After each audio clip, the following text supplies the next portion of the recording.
my screen and kind of go from there? Yeah. Okay, I'll do that then. Um, so let me start from there. I'll start from play from start. Oh, yeah.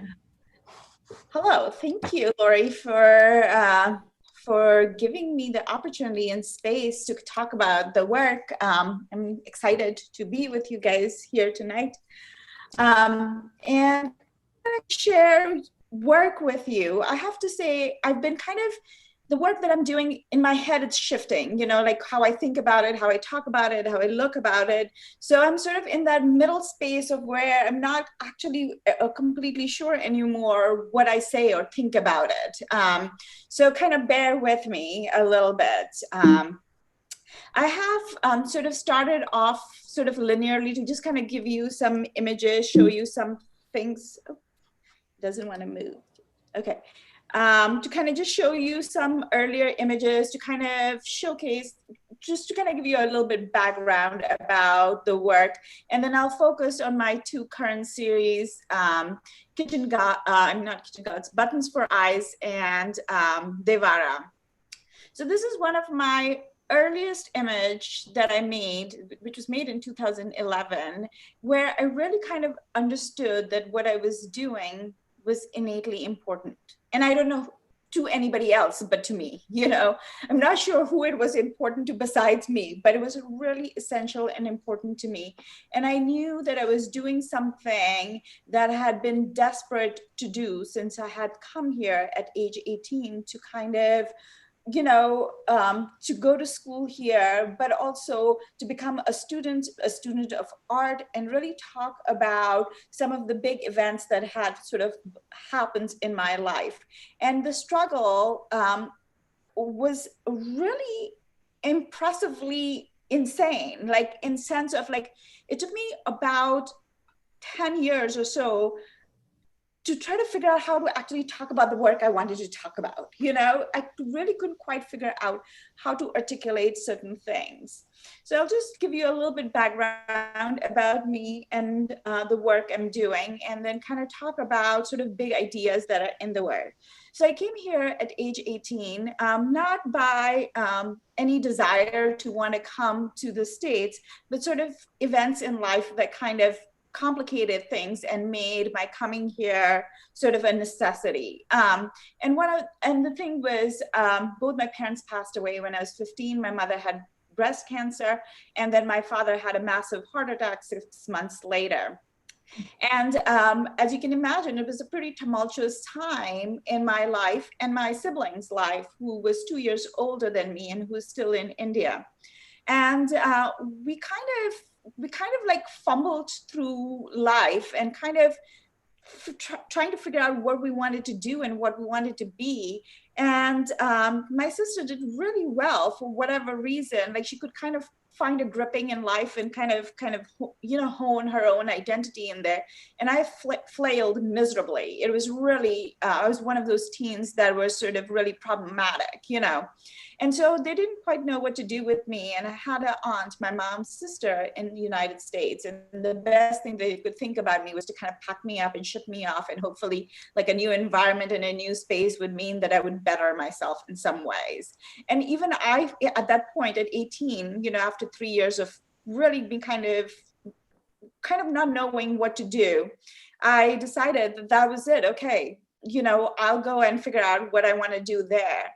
And I came to the States, and I came to the States without any really understanding of what I was doing, what I was leaving, what I was sort of, what was happening in my life, except thinking that I needed to kind of run away from where I was, and then I needed to build something somewhere else, And so I came here at age 18 with family photographs with me. I'm not sure how my sister and I sort of knew at age 18 and 20 that this was like a parting that was for a lifelong parting. It was not temporary, it was permanent. And so we ended up dividing sort of all our inheritance in half. And one of the biggest inheritance that both she and I possessed were photographs, family photographs. And my photographs are sort of divided into like three or four categories at this point. One are photographs taken by my father, who was a documentarian of our life and documented us immensely. And then studio portraits that we had taken in India and were a big part of sort of my images that I had. The wedding album of my parents. And the last one, which I'm starting, this is a new accumulation in my family archives, is photographs that people are giving to me from my family, knowing that I've been working with photographs. And in some ways they feel if they give those photographs to me, that I will somehow give life back to the photographs. So here I was at age 18 with like these first three groups of photographs with me, and kind of tucked them away and came here and really wanted to talk about sort of this idea of assimilation, of migration, how the identity is sort of split when you come here. You belong to neither one place nor the other. You're sort of in no man's land, and how innately sort of confusing that space is, but how much it's tied to the migrant identity, right?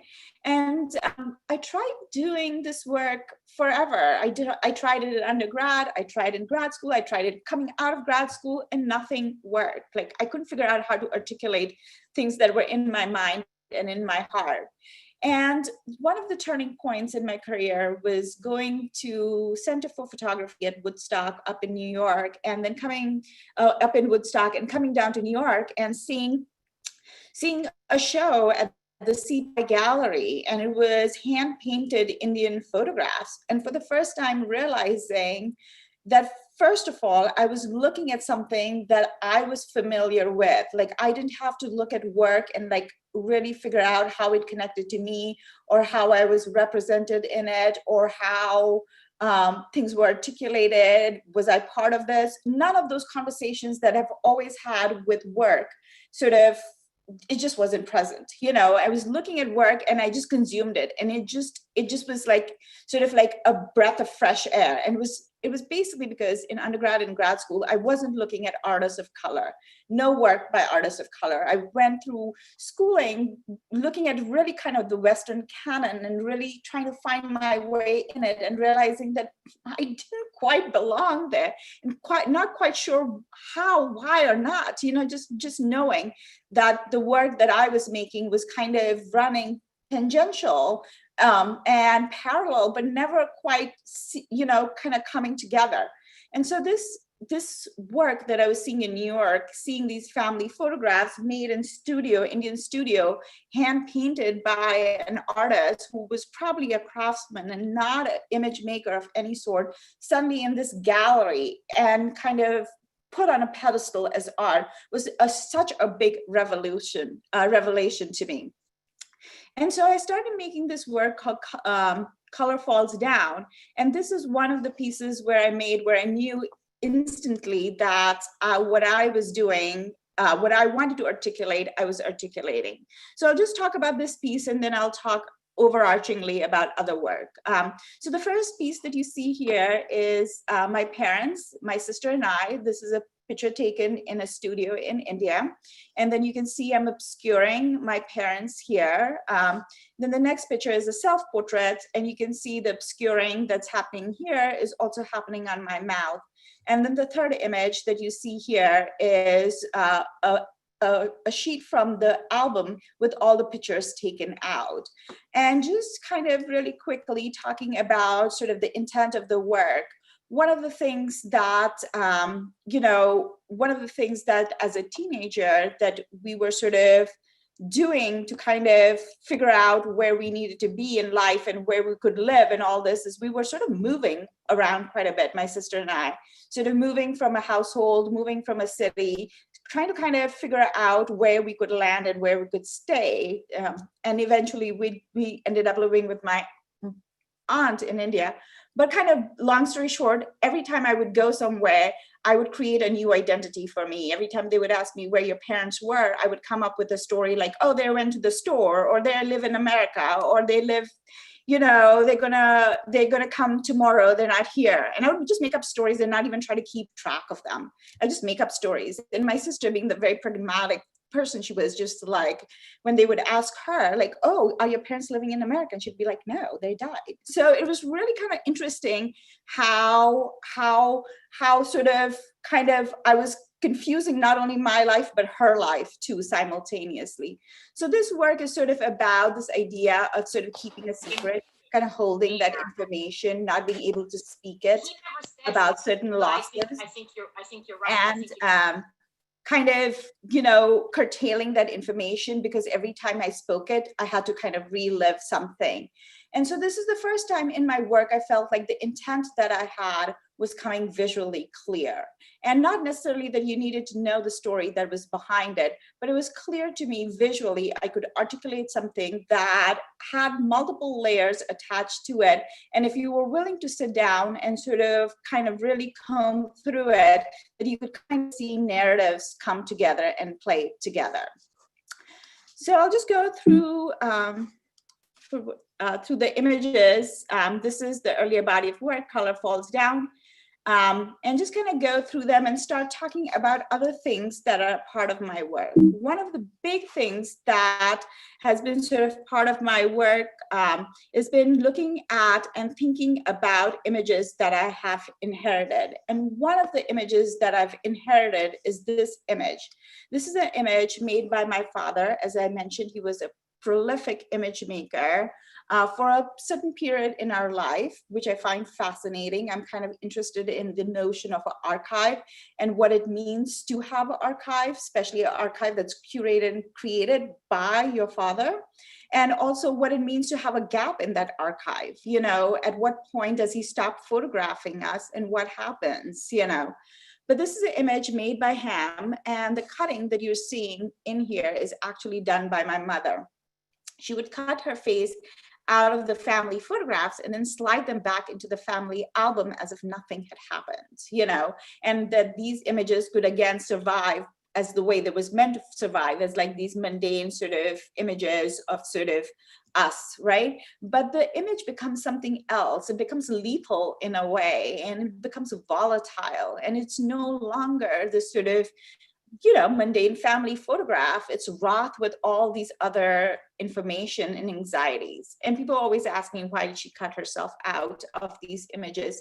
And I really don't know the answer to, but I remember around this age watching her do that to multiple images and sliding them back into the family photograph, and really thinking that she was crazy and thinking that she was going to get in trouble for doing this, right? Because I was aware of the value of a photograph.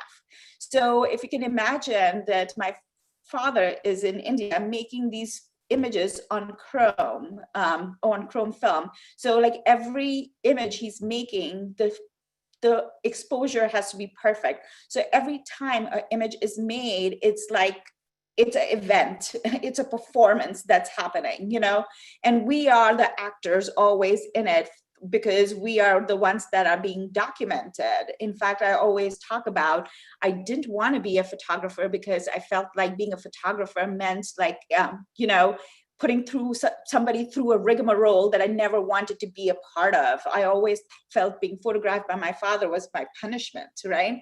And so here we are, after kind of going through all this sort of, you know, effort to make an image, here she was like cutting this out, you know. And even at 4, I understood the power of the image. I understood the protocol it took to make an image, and how wrought it was with work, you know. And so here she was kind of like cutting these out and just sliding them back in, and it just really did not seem right to me.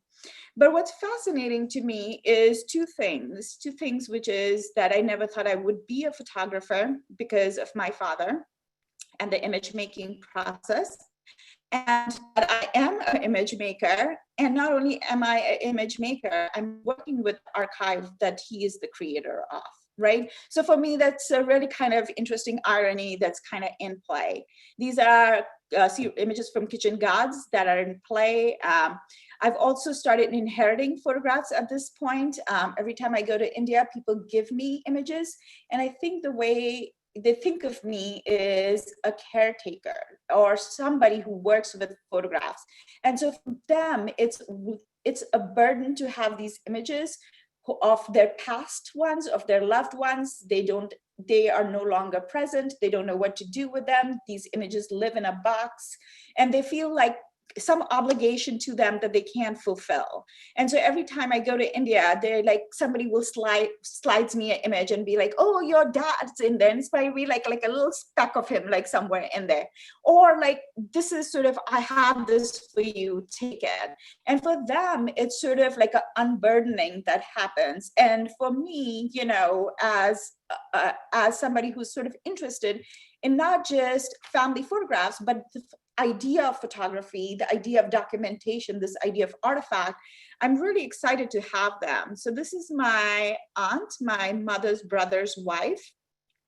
And so what started happening with these images that I was inheriting is I realized that I'd been working with my own family photograph. I had a small sort of section of people that I was working with, my parents, my grandparents, and suddenly all these other people were entering of whose photographs I had, and I didn't know quite what to do with them.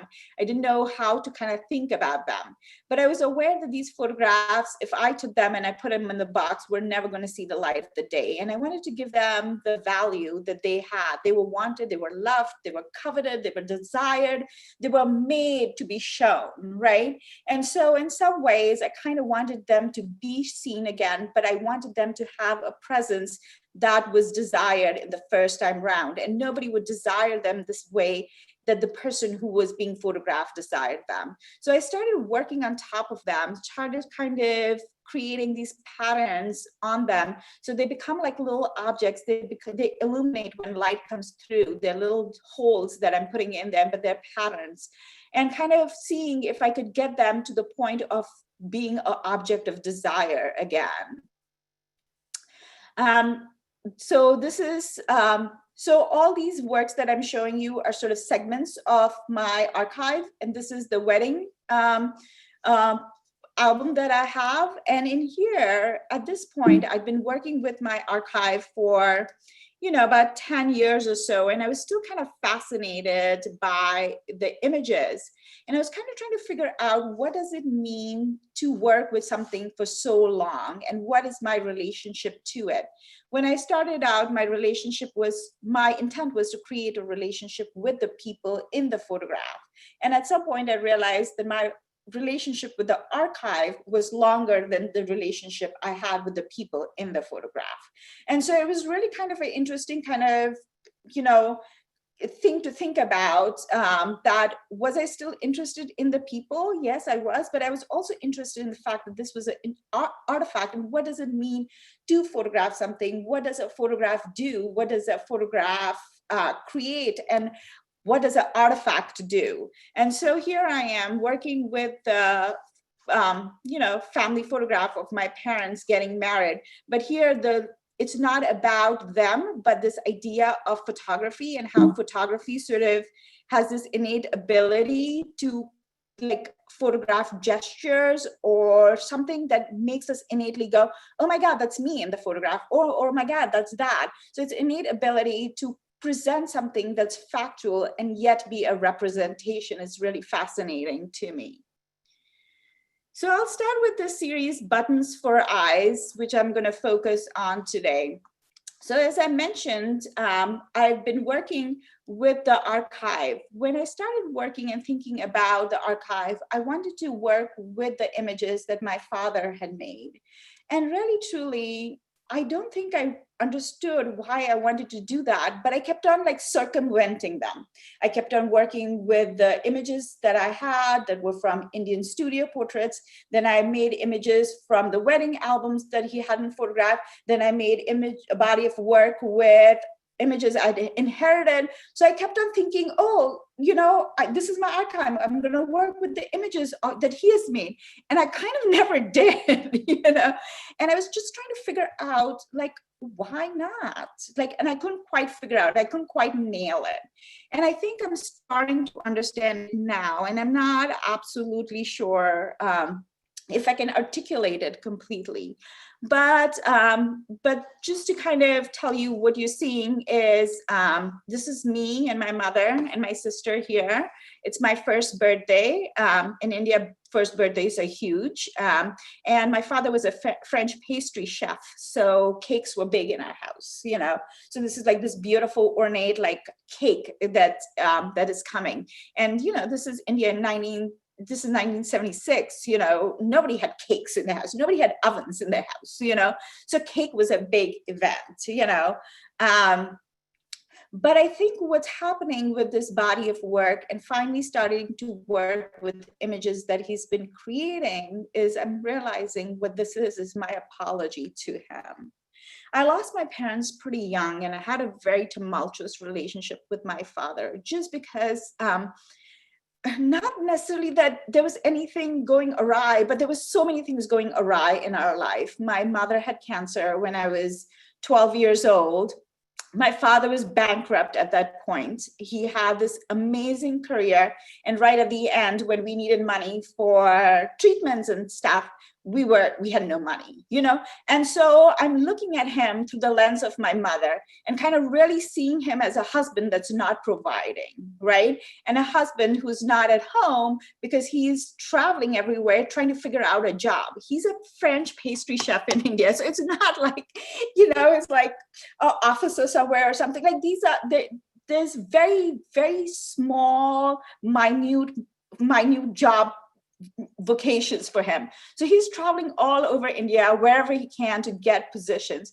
And so what's happening is we have a single parent basically at home who is the caretaker, but who's also, we are the caretaker of, you know, because she's sick. And it's as simple as that. And so I had a really hard relationship with him. I held him responsible for her death. And I held him responsible for him not being around, right? And so every time I started thinking about, okay, I'm going to make an image with this body of work that he has, I couldn't bring myself to do it. And so finally, in this body of work, Buttons for Eyes, this is starting to happen. So also there's other things happening in the work. The work is about family, but this work is also about me. It's about this archive of images that I have. It's about having children that are biracial. My husband is Caucasian. I'm becoming a mother. I'm raising kids in a country that I'm not raised in. What does that mean, you know? And then there's also this confusion of anti-immigrant rhetoric that's happening, that's in play. So all these things, I live in a small rural community in very, very rural Midwest. You know, I am completely surrounded by Trump. I'm in Trump land. I'm getting sort of Nazi salutes when I go out. I'm getting all kinds of sort of things that are coming my way. And so this work is not just about one singular thing, it's sort of about multiple. What I'm doing is I'm asking my archive all these questions that I am asking myself. What does it mean to be a migrant in this country? Why do we come here? Like, why do we leave? We don't leave because life is wonderful. We leave because there's some sort of crisis that innately are responsible for pushing us or making us leave the country, right? And so there's all these things. And what does it mean to have kids that are biracial? What it means to have kids who will never see their grandparents or who will never have sort of any traditional understanding of, you know, where I come from, you know? And so it's all this kind of mirage of things kind of coming into play in this body of work.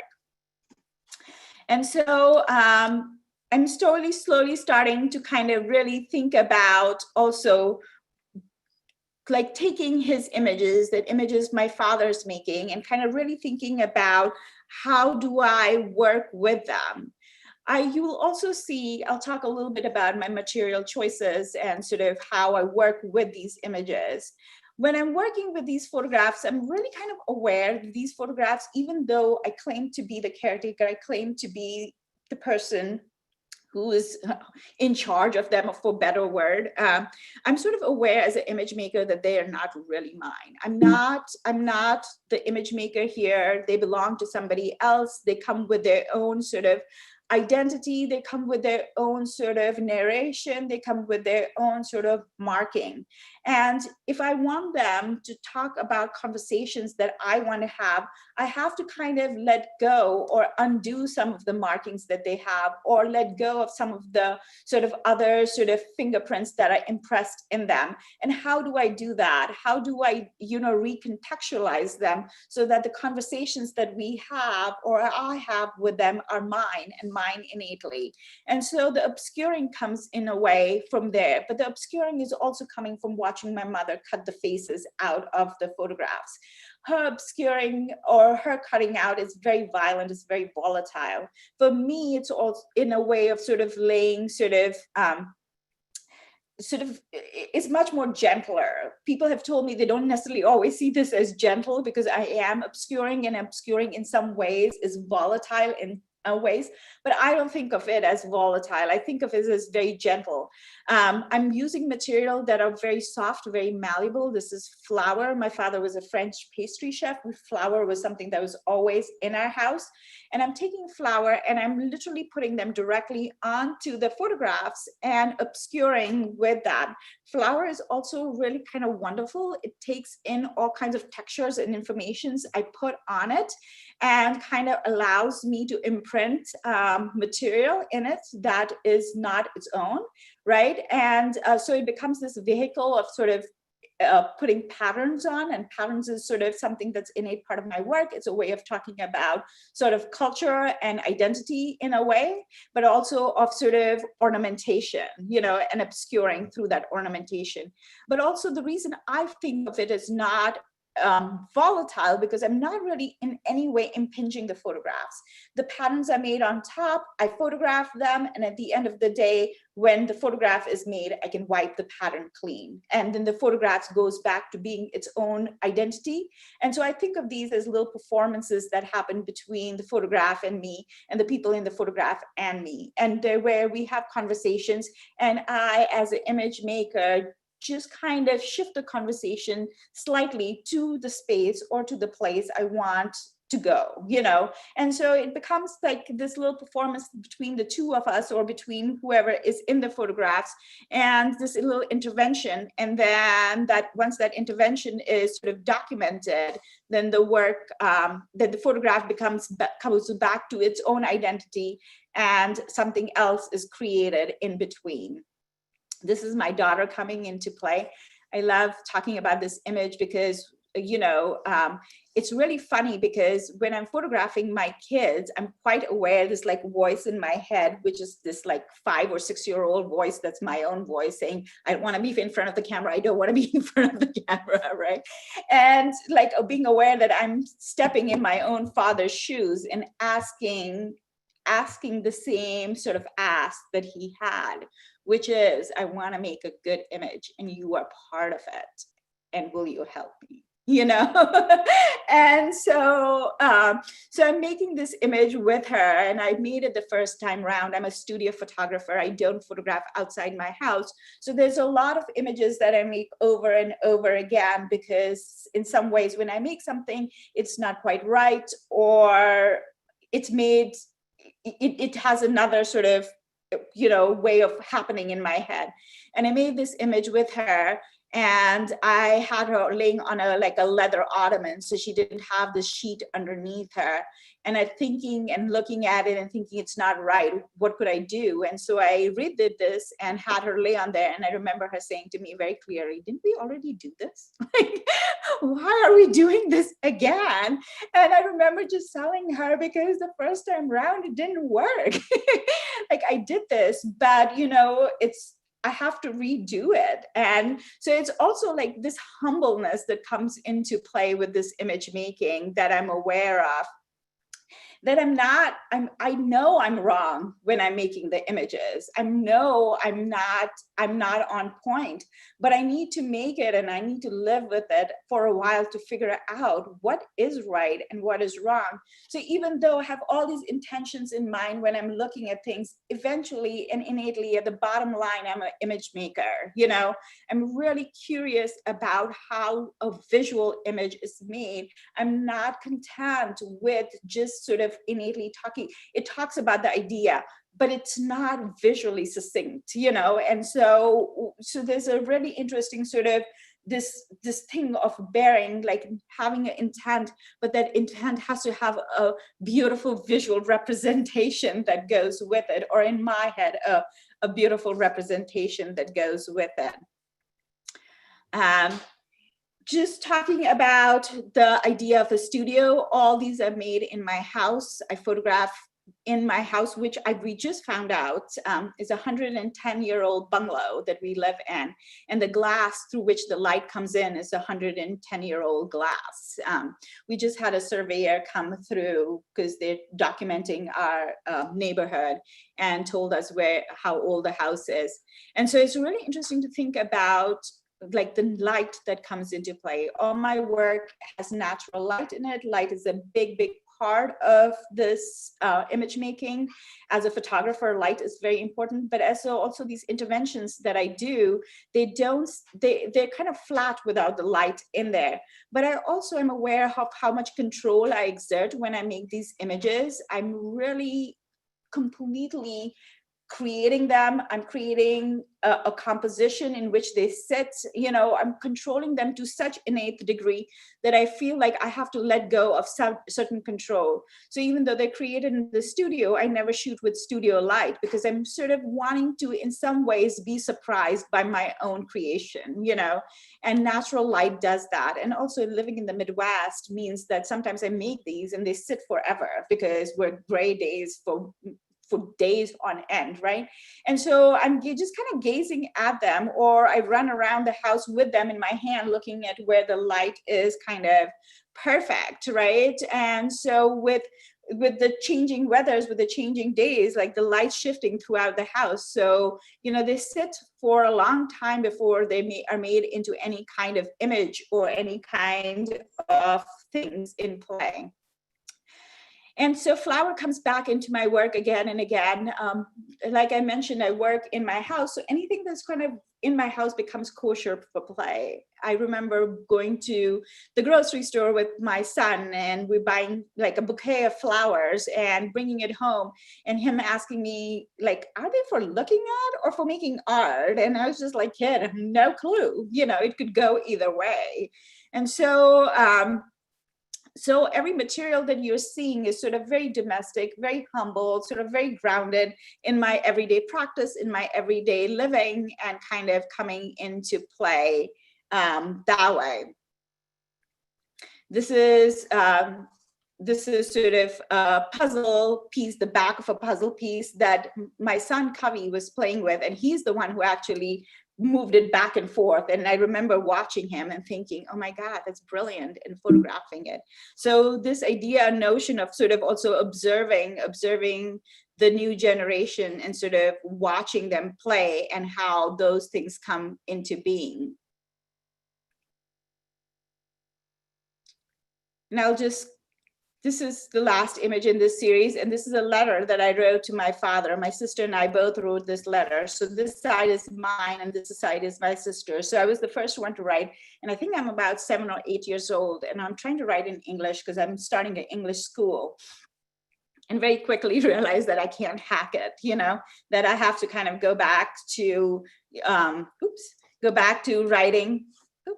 writing in my own language. But I'm also like 7 and 8 years old. I don't know what I'm supposed to say to him, Sorry, this keeps on like moving on me. If it does it again, I'm just gonna let it go. And on the other side is my sister writing. And so basically I get to write first and then she writes next. And she's basically saying that everything I've written is pure baloney, And so when I was looking at this letter, I knew I was going to erase everything she had written, even though it was in a language that nobody over here would understand. Like my instant reaction was to erase hers, because I've always wanted to erase everything she had written, because, of course I hadn't written baloney, but of course I had, right? I'm 7 or 8 years old. Like, I don't know what to write in a letter. And so I'm erasing hers. And then I realized, okay, it is true. I don't know what I'm writing. So I'm erasing my writing too. But I love this little phrase, I'm working hard. And I am working hard. And I wanted my father, to know I was working hard. So this is the second series that I'm talking about today. This is called Devara. And so this series started in 2020 with the COVID happening. And this series it didn't happen because of COVID. The COVID just gave me some time to make the series happen, but it'd been in my head. So one of the things that I also did when I came to States was I packed up my mother's Devara, which is the house of gods, and brought them with me. And so while I was working with my father's artifact, his photographs, I also wanted to work with my mother's objects, but I didn't want to photograph them for whatever reason. And I think one of the simple reason was I was aware that these objects that are everyday to me read as exotic when I photograph them in the Western landscape. And so I wanted to kind of work with them, but I didn't quite know what to do with them so that that exoticism was kind of stripped away, right? And so I kept on photographing them and nothing was working. And so I was at conferences in March, and when COVID was happening, doing SB Photo Fest, and then came back home, and I knew, for whatever reason, I knew what I was going to do with them. And the thing that I was going to do with them is I was going to make cyanotypes with them. And the way these cyanotypes are made are basically, it's a paper that's cotton paper with the emulsion on it. And I put the objects directly on top of it. And the way these objects are placed, what they do is they leave the traces of the object. So this is one of the objects. So when I place them on the photograph, you don't actually see how the object is. What you see is just this shape of that, where it's placed. And I love this little bell. This is one of my bells in there. And I kind of really liked this idea of sort of working really abstractly, moving away from representation, but kind of really thinking about how do we talk about, or how does the storytelling of a migrant kind of come into play, and the narratives that are in play. And so I started thinking about the Devara and how the offerings and how things in that work, and just kind of playing with offerings like flowers and my objects, and kind of trying to see if I could create sort of these patterns, which have been sort of innate part of my work, and how I could kind of make that happen innately by itself without the representation or without the people underneath it, but yet still have the ability for it, even in its abstract way, to be narrative. And so these are things that are happening. This body of work is sort of very, very in its toddler phase. There's lots of sort of rigmarole it's going to go through and probably change and alter. But this is where I've sort of landed with this work that's happening this semester. I made one pretty much every day from March 12th onwards till about a month or so ago. And that was basically because the light shifted in here and I didn't have enough time to make them. The way they're made is very simple, but very elaborate at the same time. I put these objects on the paper, I put them out, I bring them in at some point, rearrange them, put them back out, rearrange them, put them back out. So they take about 6 or 7 hours sometimes to make. And it's a constant change and shift that they're going through. So they're not sitting in situ at all for more than like 20, 30 minutes. There's a lot of sort of movement, shift, change happening in there. And with the time changing, I just didn't have enough light in the day, or UV light, which is what it needs to create that. But also it's really interesting because I have a light box and I could put it in there, but some of my objects are tall enough that they don't go in the light box. But also the light in the light box is like, it comes from the top all the way down. Whereas when I'm working with natural light, the light is raking in all different directions. So there's like beautiful nuanced sort of shadows that are happening that doesn't happen with artificial light. light. So again, going back to the idea of natural light, working with the natural light, incorporating its nuances into the work.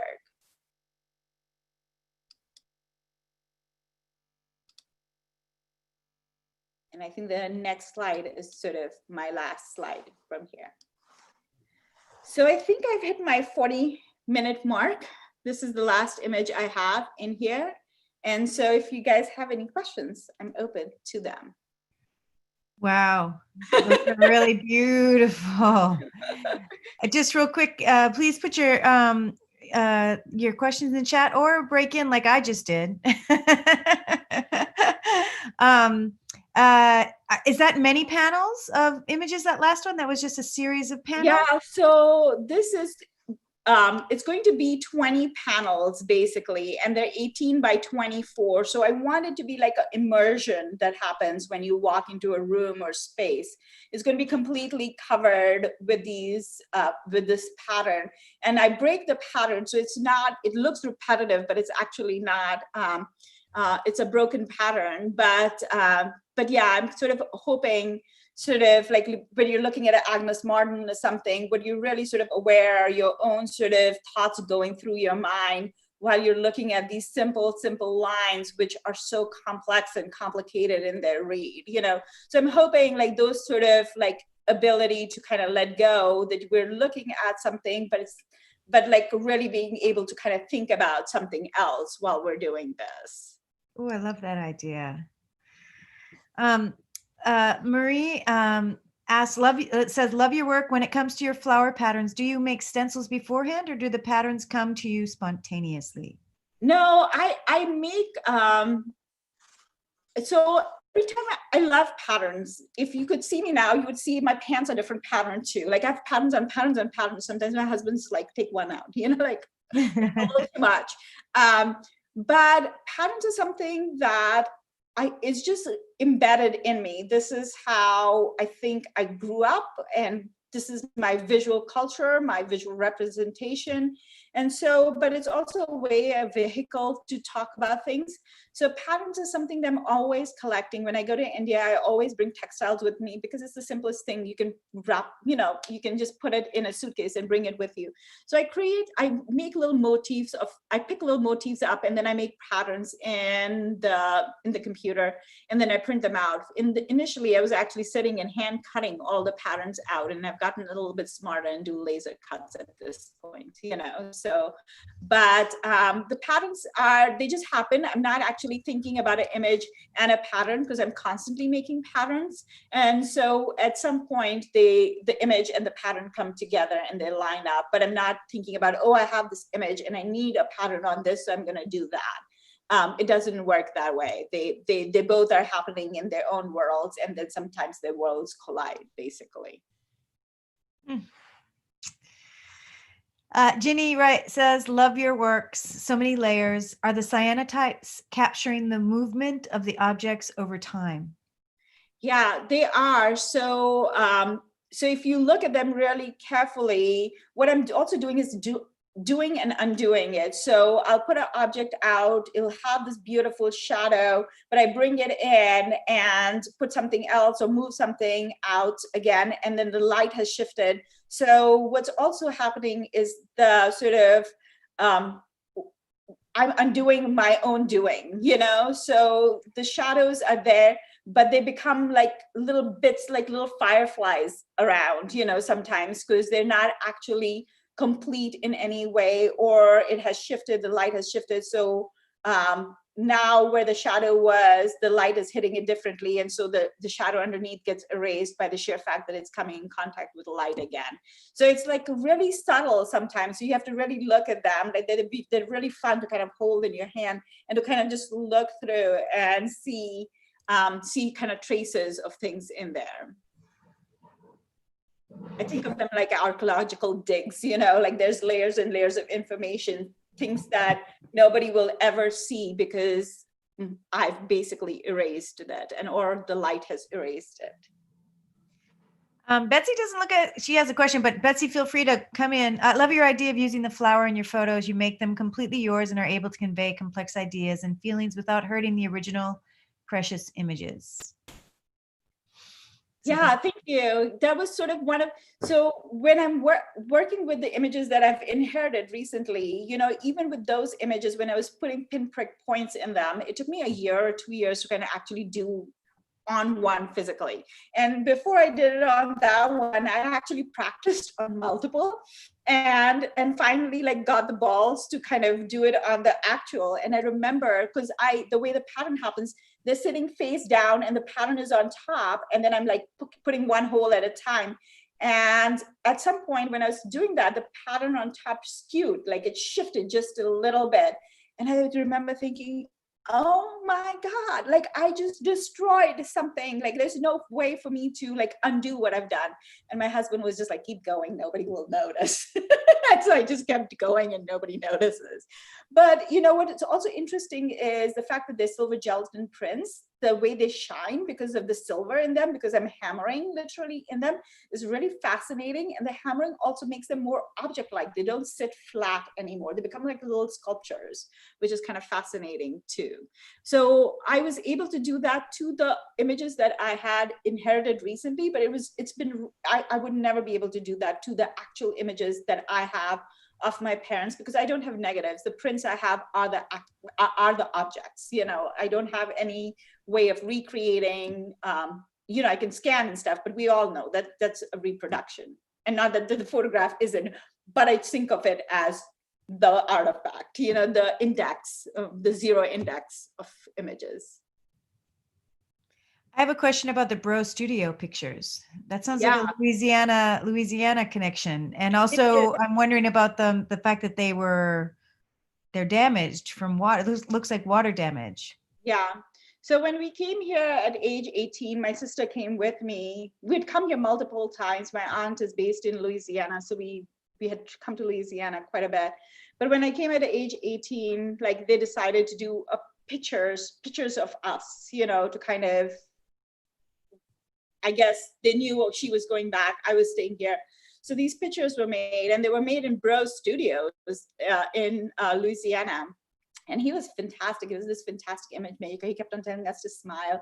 And we were both so out of it. Like, I think it was a few days right before she was leaving. And we were just like, our mind was like, it was just not there. We weren't present in a way, she and I had been sort of our lives had been so intertwined, and suddenly it was unraveling. We were like leaving each other. We just didn't know how to say goodbyes. And here we were in the studio being asked to smile, and really kind of not even comprehending that we're like innately doing this, but there's like literally like our eyes are like all glazed over. Like there's no expressions in either of our eyes, And so and then this picture then of course goes back to India, where it's hanging in India in my uncle's house, my mom's brother's house. And, like all kinds of things happen in that house, humidity and all sorts of things.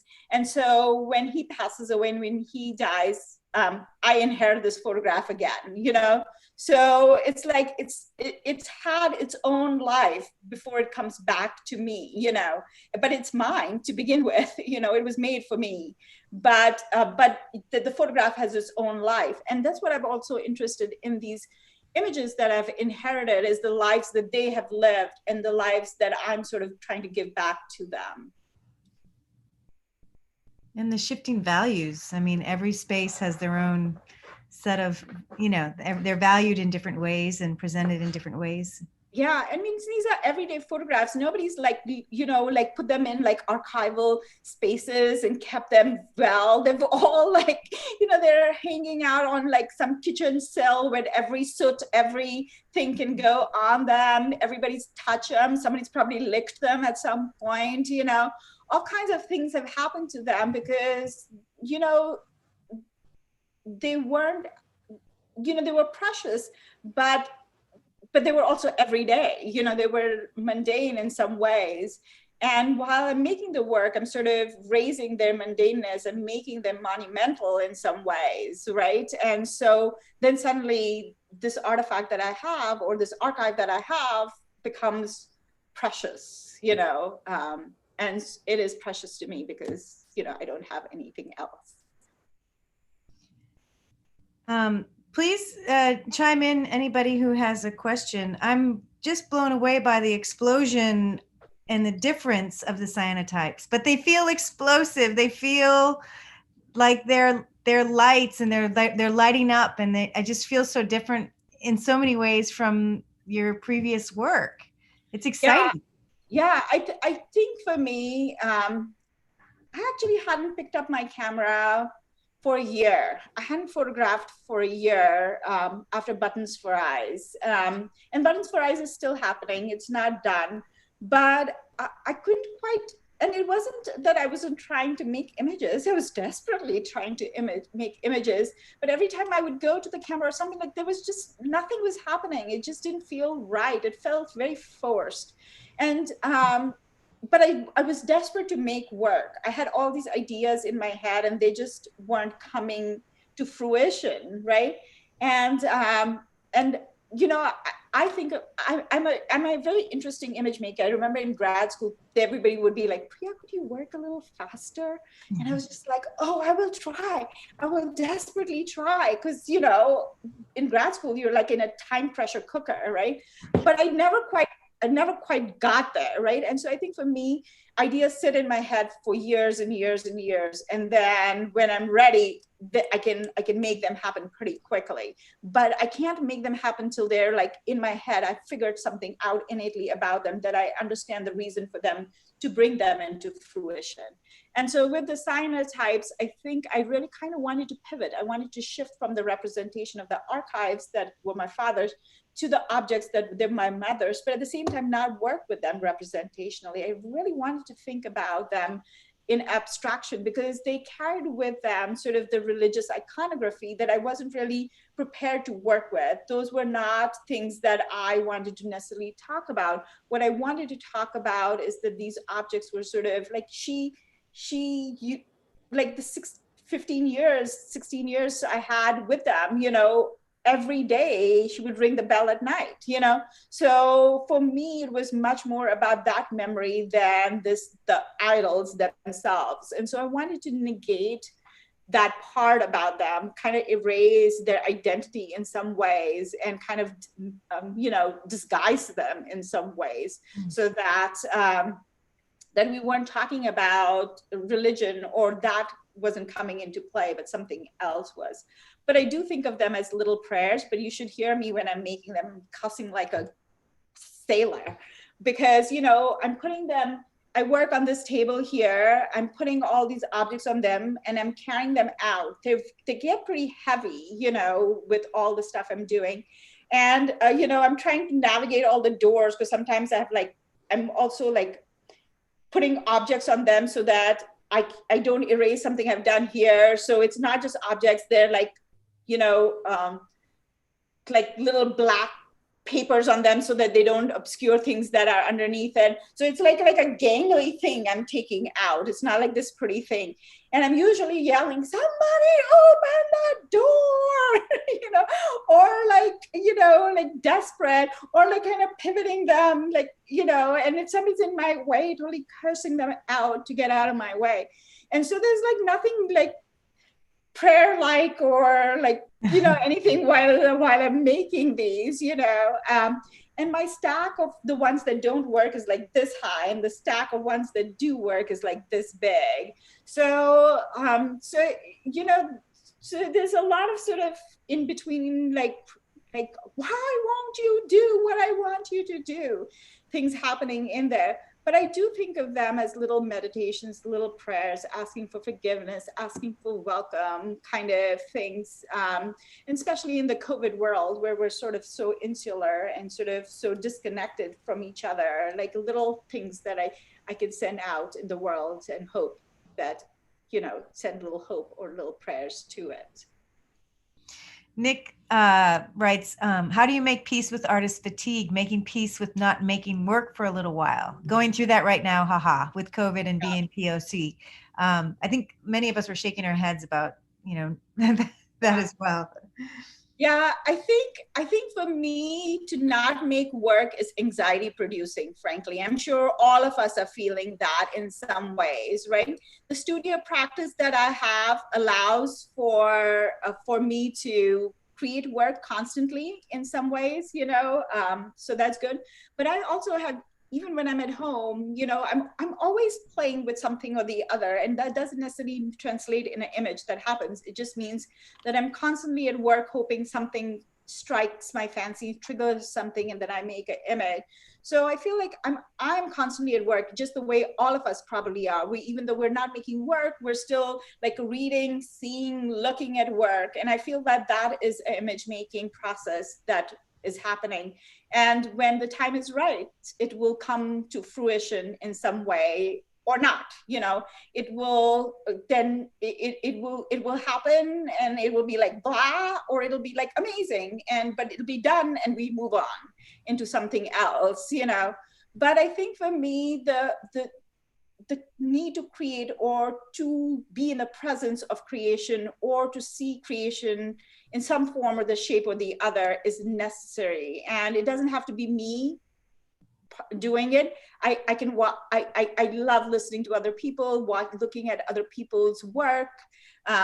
It's very satisfying to see how other people take on this lifelong, examination of whatever they're examining, and seeing what they are doing. So even though I'm not making work, I'm really kind of content sometimes and satisfied sometimes to see something else the other is doing, and to be able to think about their work in that time. But I do need to have my hands in something. Like, I need to have that space. Right now I'm watching Turkish soap operas. I don't know how that's going to come into my work, but I'm like binging on Turkish soap operas. I've done that before. That's great. One more question before we finish. Patricia writes, I really love your images. Can you talk about your process for capturing the final image, where you use flower or objects? Yeah.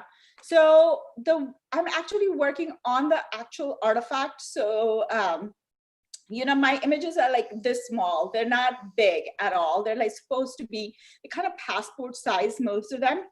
So they're very tiny, most of them. And I think the biggest image I would have in my family photograph is maybe 6x7, kind of in that territory. So they're very, very small things that I work with, and I work on them directly. So the scale of whatever I'm putting on is accurate, so if I'm putting rice grains on it or whatever, it's accurate to the proportion of the image itself.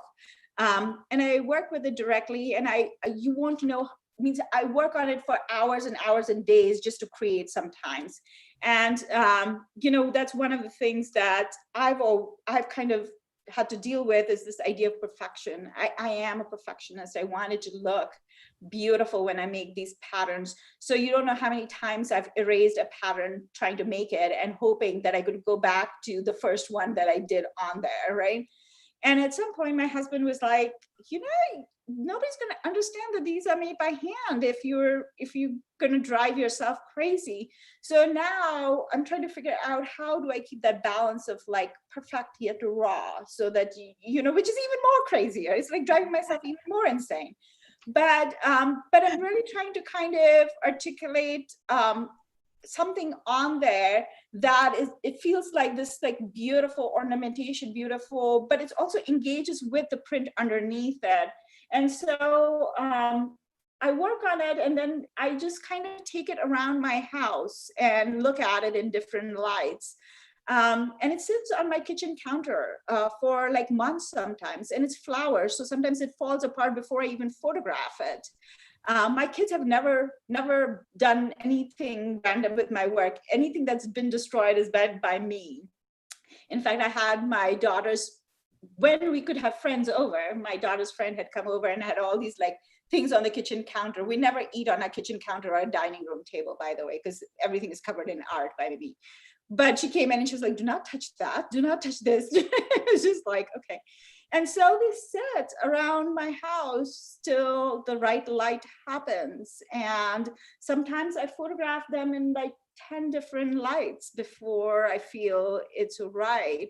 So they go through a tremendous amount of rigor before they're sent out into the world.